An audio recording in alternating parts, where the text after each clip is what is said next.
Ferrari, one of, if not the most iconic car brand in the world, known for their high-performance supercars and Formula One pedigree. But in the 1980s, they sought to conquer a new field, a field that was more at home to four-wheel drive sedans and hatchbacks, not the realm of six-figure supercars. This quest would build a true Frankenstein's monster, but its racing life was cut short when Group B was axed. What followed would go down in history as one of the greatest supercars ever created. So buckle up, because my name is Alex, and you're watching Quattro Cam.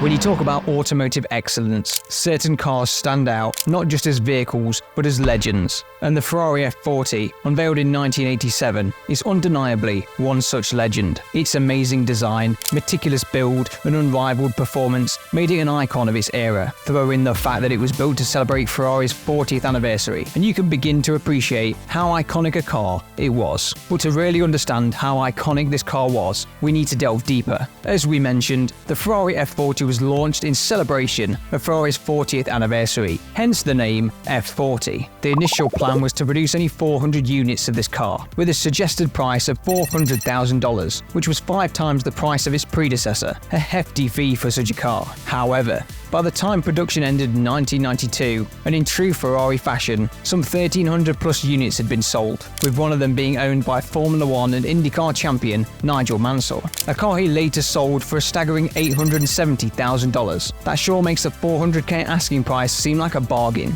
So what exactly made this Ferrari so much more special than any other? Well, to find out, we need to dig into its past. The Ferrari F40 didn't exactly start out as the anniversary car the world would receive. You see, back in 1984, Materazzi, the mechanical engineer that built many of Ferrari's iconic cars, had the bright idea to build some super high-performance cars to be entered into the Group B 4-litre racing category. The same Group B that saw iconic cars like the Audi Quattro, Lancia Delta, and Peugeot 205 T16 tear up the lower divisions before it was eventually cancelled in 1987. With Ferrari's history in motorsport, you would have thought entering a car in such a competition was a no-brainer, a true Ferrari move, but it wasn't. Enzo Ferrari himself readily agreed to the plan, but if you saw a recent video on the Ferrari founder, you would know he was no longer in charge of the production side of the business. Materazzi had to get permission from Eugenio Alzari, who was the general manager at the time. Alzari allowed Materazzi to do his thing under one condition: that work on these cars took place outside of the regular Monday to Friday work week. Now, if you know anything about these iconic cars, you know these out-of-hours projects can sometimes get a little out of hand. And so, with the approval of their superiors, a small team was formed to work on the new car during the weekends. But as we know, Group B was destined for the scrap heap in the not too distant future. All that hard work and extra time the team had spent was almost for nothing. This left Ferrari with 5 288 GTO development cars, Ferrari's current entrant into the bonkers world of Group B with no competition to enter them in. And they weren't particularly roadworthy either. Because of this, Ferrari planned to just hold on to them, hoping that collectors would want to purchase them at some point. A sound theory, given the frenzy surrounding super rare exotics. However, one of Ferrari's validation drivers convinced Materazzi to keep the base car concept and just make it roadworthy, turning their hard work into something they could showcase. Ferrari, who was on his way out of active duty at this point, was excited about this idea. A car with some of the basic features of a race car that was roadworthy would be an excellent legacy for him, so he immediately gave it the go-ahead. The particular car that Ferrari wanted made would be an extreme sports car. It didn't have to be plush or comfortable, but it definitely had to be a beast on the road, known for its sheer performance. The plan wasn't for the car to be futuristic or particularly flamboyant. The bulk of the attention was going to be paid to the car's performance, and that's what they did. The body of the car was designed by the Pininfarina design house. Pininfarina had come up with an entirely new vision for the F40, and the design that they came up with featured a heavy use of lightweight materials. The panels were made of Kevlar, carbon fiber and aluminium, which are lightweight enough to feature in a race car, but strong enough as to not compromise its safety. The focus on lightweight strength also led to the windshield windshield and windows being made from polycarbonate plastic, just like a race car. The car was as similar to a race car as it could be without actually being a race car. A true track car for the road. Part of this was by design, thanks in part to that Group B cancellation, and part of it was because they were trying to reduce the heat made by the turbocharged beast they had hidden in the car's rear. There needed to be a way to reduce the heat this fire-breathing monster created, and designing a car like an open-wheel racing car with a body was one of those ways. Another way that they chose to handle the heat situation was by adding a partial undertray to smoothen out airflow. Before we jump inside the F40, we need your help. We're on a mission to hit 15,000 subscribers by the end of this year, so if you've liked this video, consider giving it a like and subscribe to the channel so we can reach this goal together. Back in the interior, the F40 was missing some of the things that you might have come to expect from regular cars. After all, this was not even a regular Ferrari, let alone a regular car. There was some basic air conditioning because there was no way they were releasing this particular model without that. But that was about it. There was no sound system, because why? You have a Ferrari. That's your sound system. Door handles? Not needed. Glove box? Why? Leather trim? Frivolous. Carpets? Overrated. Even door panels went in the bin. In the bin! And as you might have guessed, this was because the car was modelled around a race car. In fact, the first 50 cars were sent out with sliding Lexan windows. You know, like a Le Mans car. It wasn't until after those that wind-down windows were introduced.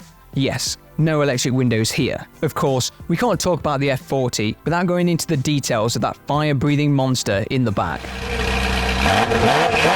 And Nicola Materazzi was responsible for tweaking what he already had to make it roadworthy and somewhat reliable. Underneath the sleek lines of the F40 lies a 2.9-litre twin-turbocharged V8 engine producing a staggering 471 horsepower way back in the late 80s. There is no denying that this is impressive. But what's even more impressive is that many experts say that the F40 could have very easily delivered 500 horsepower. Unfortunately, this impressive engine would be Ferrari's last forced induction engine release for many decades, until the Ferrari California T was launched in 2014. We can possibly thank the F40 for helping Ferrari perfect such a beautiful exhaust note from their modern turbocharged engines.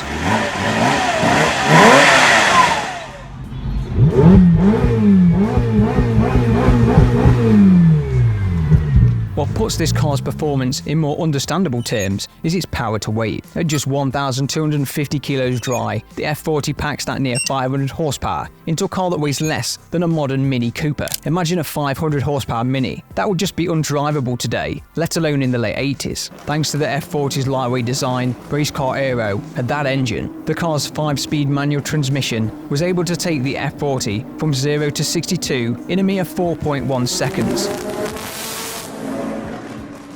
A feat only the latest all-wheel drive, launch-controllable automatics can surpass. This mid-engine, rear-wheel drive setup, coupled with a tubular steel frame and ultra-lightweight components, gave the Ferrari F40 truly exceptional race car handling and responsiveness, whilst also gracing it with a top speed of 201 miles per hour, making it at the time the fastest and most powerful car Ferrari had ever released. And it is often called the first true 200 mile per hour production car. It doesn't just have impressive performance stats, however. The suspension setup is particularly interesting on the F40 and was basically an upgraded version of the GTO's double wishbone setup. One problem this brought was the car's very low ground clearance. Trying to fit this setup into the F40 made Ferrari introduce the ability to raise the vehicle's ground clearance where necessary, with some Euro models having the optional nose lift that is now commonplace on exotic supercars, although its practical use in the F40 is somewhat debated by owners. The firsts don't stop there, however. The Ferrari F40 was not only the world's first true 200 miles per hour supercar, it was also responsible for a whole new era of tyre development. Thanks to that engine and lightweight design, the 200 mile per hour Ferrari F40 needed a new type of rubber for the street. It needed a blend of race car grip and heat resistance, whilst offering owners enough mileage to get them where they wanted to go without new tyres every 200 miles. Pirelli was happy to oblige this need and made the P0. The P0 became an iconic tyre, which is still amongst the class leaders today. Luckily for Ferrari F40 owners, Pirelli still make this very same tyre to this day, which is a relief, as no other tyre fits the unique demands of the F40. As you can expect with all this, the F40's release on the 21st of July 1987 was met with unprecedented anticipation. The fact that it was an anniversary edition and was only meant to have 400 units at launch instantly made it a collector's item. Its record-setting speed and race car for the road appeal made it the closest thing to a Formula 1 car you could own and drive on the streets. Race car than this